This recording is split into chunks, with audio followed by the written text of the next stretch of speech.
नमस्कार बच्चों।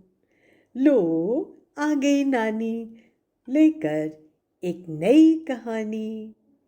घेरा गोल बनाओ, घेरा बड़ा बनाओ और सब नानी के पास बैठ जाओ। तो हुआ यूं कि बहुत समय पहले की है ये बात। हुई सुबह, सोने चली गई रात। अभी जंगल के जानवर धीरे धीरे सोकर उठ ही रहे थे कि शेरू शेर के जोर से गरजने की आवाज आई। हुआ बहुत, अब नहीं चलेगा कोई बहाना। चींटी से लेकर हाथी तक सब सुन लो, कल से लाएंगे मेरे लिए खाना।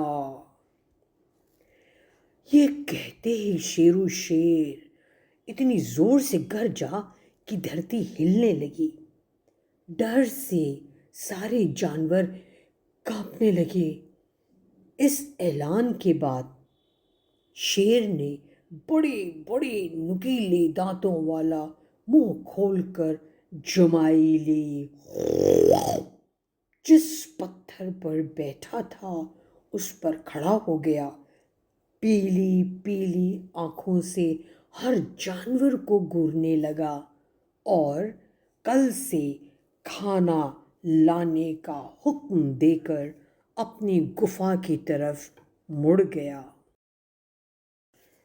तभी डरते डरते हाथ जोड़कर पीछे से वीरू बंदर ने पूछा, सरकार, आप खाना खाने पेड़ के ऊपर आएंगे या हम खाना पेड़ के नीचे।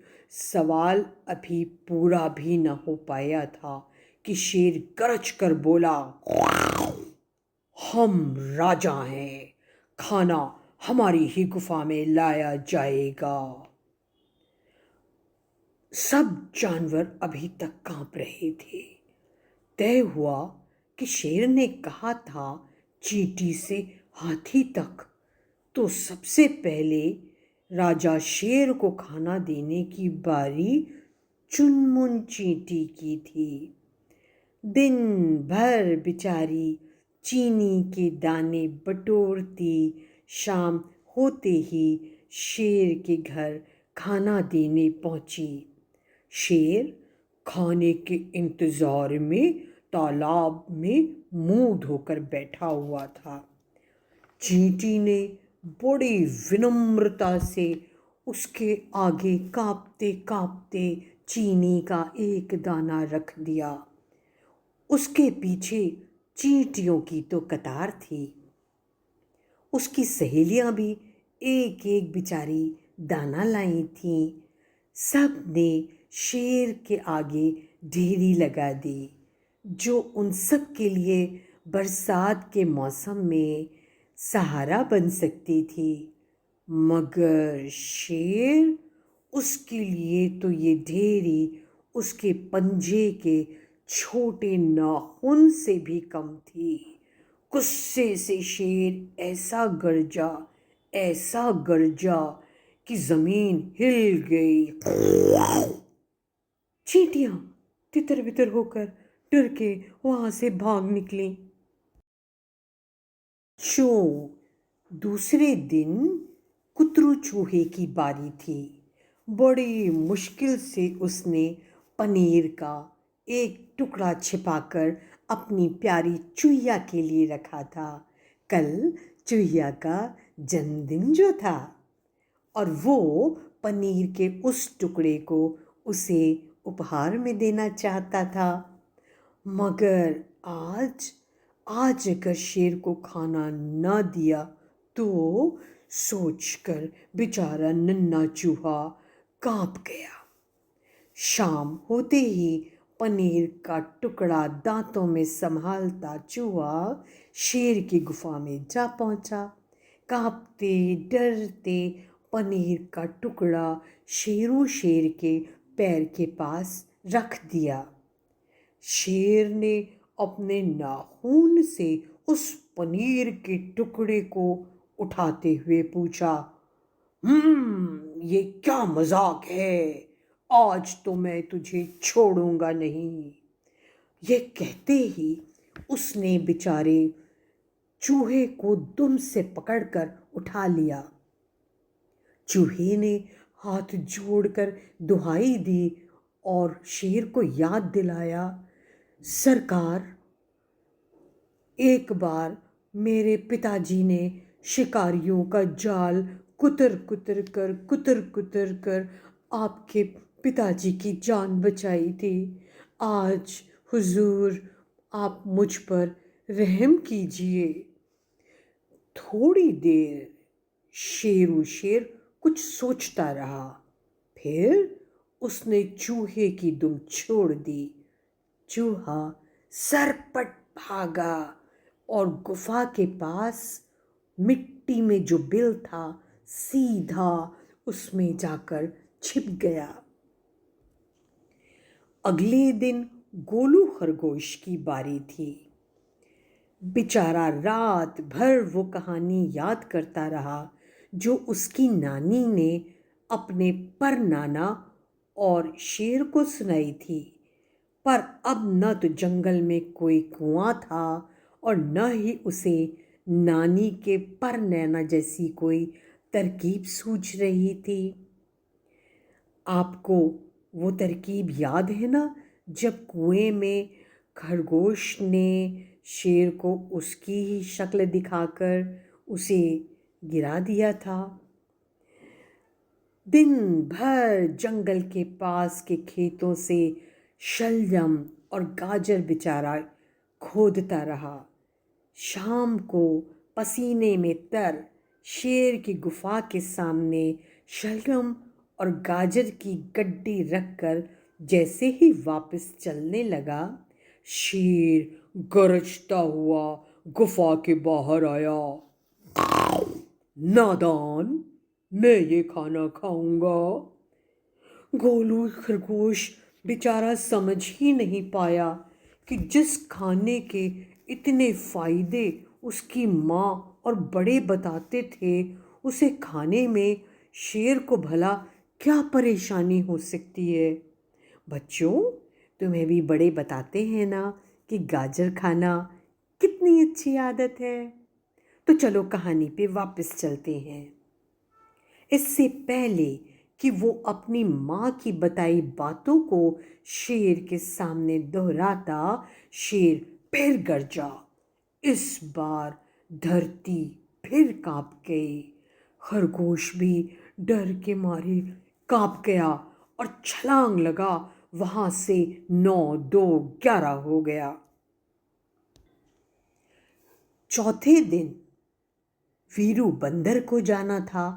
कान खुजाता बंदर सोच रहा था कि आज तो वो राजा शेर को खुश ही कर देगा।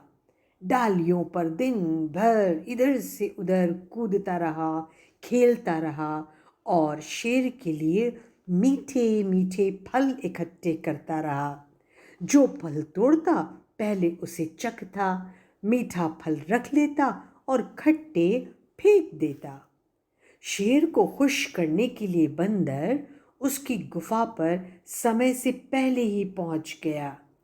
जाते ही हुक्कू हुक्कू हुक्कू की आवाज लगाई। सोते हुए शेर को कभी नहीं जगाना चाहिए, ये उसे मालूम ही नहीं था। बस बताओ बच्चों, क्या हुआ होगा? कच्ची नींद और भूखा शेर, ऊपर से खाने के लिए फल। शेर का ऐसा अपमान इससे पहले कभी नहीं हुआ था। शेर इतनी जोर से दहाड़ा, इतनी जोर से दहाड़ा कि लगा धरती तो इस बार 2 बार हिल चुकी है। डरते डरते जानवरों ने जब उधर नजर घुमाई तो उन्हें जमीन पर बिखरे फल दिखाई दिए और बंदर वीरू का तो दूर दूर तक कहीं नामो निशान ही नहीं था। आज 5वां दिन था। भूख से परेशान शेर कजरारी हिरनी के लाए खाने को देखकर गरजा नहीं, बल्कि हंसते हंसते लोटपोट हो गया। उसका ठहाका सुनकर अपने अपने घरों से सारे जानवर बाहर निकल आए जो छिपे हुए थे। गुफा की तरफ देखने लगे कि आज तो कमाल हो गया। कजरी ने जरूर ही शेर के मनपसंद कोई खाना लाकर उसे दिया है। सब मन ही मन कजरी हिरनी की तारीफ करने लगे। तभी क्या हुआ? तभी शेर फिर गरजा। धरती हिल गई। कजरारी के साथ सभी जानवर थर थर कांपने लगे। सब फिर से अपने घरों में जाकर छिप गए। सिर्फ बेचारी हिरनी वहां कांपती खड़ी रह गई। वो डबडबाई आंखों से देखती रही कि उसकी इतनी मेहनत से लाई हरी भरी पत्तियों को देखकर शेर हंस रहा है और उनके ऊपर उछल उछल कर उन्हें तोड़ रहा है। इससे पहले कि शेर की नज़र उस पर वापस पड़ती, उसने वहां से भाग जाना ही ठीक समझा। बेचारी हिरनी कुलाचे भरती जंगल में ओझल हो गई। 6 दिन और भूखा शेर। अब तो हद ही हो गई। शेर दहाड़ा और ऐसा गरजा कि सारे जानवर सुन लें। बस बहुत हुआ, अब हाथी खाना लाएगा, वरना राजा शेर सबको खा जाएगा। एक बार धरती और हिली, साथ में हिले हाथी के कान। बात इधर से सुनी उधर से निकाली। मन में कुछ ठाने दिन भर हाथी हरी हरी शाखें चबाता रहा। जब पेट भर गया तो तालाब में जाकर सूंड से खूब अच्छी तरह नहाया। ठंडे ठंडे पानी से मन शीतल किया, दिमाग ताज़ा हुआ। शाम होते होते मदमस्त चाल से धीरे धीरे चलता शेर के ठिकाने पहुंच गया। कुछ जानवर घर में ही छिप गए और कुछ ने कान बंद कर लिए। जो खाना लेकर हाथी जा रहा था, आज तो अगर शेर को पसंद न आया तो बस भूखा शेर ऐसा दहाड़ेगा कि धरती हिल जाएगी, फट जाएगी और वो सब उसमें कहीं समा न जाए। धरती को हिलना ही था। धरती हिली। शेर इतनी जोर से दहाड़ा कि अब जानवरों ने आंखें बंद कर ली और कान भी बंद कर लिए। थोड़ी देर बाद जब उन्होंने आंख धीरे धीरे खोली तो ये देखकर हैरान रह गए कि हाथी पत्थर पर एक पैर रखकर आराम से खड़ा है और शेरू शेर उसके दूसरे पैर के पास गर्दन झुकाए चुपचाप बैठा है।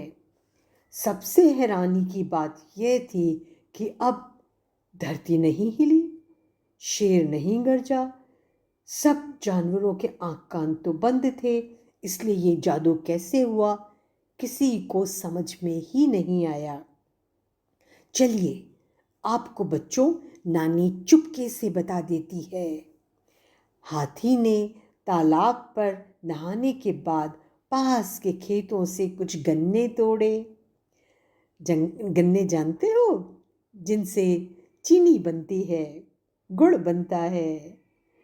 और वो गन्ने लेकर जंगल की लंबी हरी घास में उन्हें लपेटकर शेर के पास जाकर रख दिया। शेर दौड़ा धरती हिली जब जानवरों ने अपने कान और आंखें बंद कर ली थी। पर उसके बाद हाथी डरा नहीं, पलट कर चिंघाड़ा और बोला, 5 दिन से देख रहा हूं, हर जानवर खुद भूखा रहकर तुम्हारे लिए अपना प्रिय खाना ला रहा है। तुम्हें न उनका त्याग पसंद आ रहा है और न ही उनका मेहनत से लाया हुआ खाना। अब आज से अपने कान खोलकर सुन लो, तुम्हारे खाने का प्रबंध कोई दूसरा नहीं करेगा। तुम अपना खाना खुद ढूंढोगे और खुद खाओगे। और ये कहकर हाथी धीरे धीरे मदमस्त चाल से वापस चल पड़ा और उसके बाद धरती नहीं हिली। बच्चों, कहते हैं उस दिन से शेर जब हाथी को आता हुआ देखता है तो अपना रास्ता बदल देता है और जंगल में अपने खाने का इंतज़ाम अब खुद करता है। यानी जब उसको भूख लगती है तो 4-5 दिन बाद अपना शिकार खुद करता है, किसी दूसरे जानवर पर निर्भर नहीं रहता। तो हमें अपना काम खुद करना चाहिए, दूसरे के त्याग और बलिदान का सम्मान करना चाहिए। तो बच्चों, फिर बताना कहानी कैसी लगी। अगली बार फिर मिलेंगे, तब तक के लिए नमस्कार।